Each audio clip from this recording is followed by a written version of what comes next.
ఇవన్నీ తీసుకొని మనము ఈ ఎంఆర్ఓ గారికి జిల్లా కలెక్టర్ గారికి సబ్మిట్ చేస్తాం.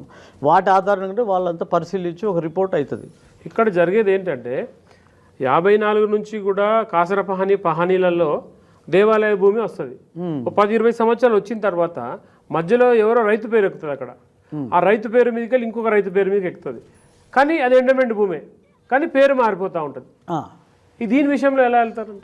ఇది వచ్చినప్పుడు ఆ ఎండోమెంట్ డిపార్ట్మెంట్లో ఉన్న వరకు 10 ఏళ్ళు ఉంటుంది. ఆ తర్వాత రైతుకి వెళ్ళింది అన్నారు.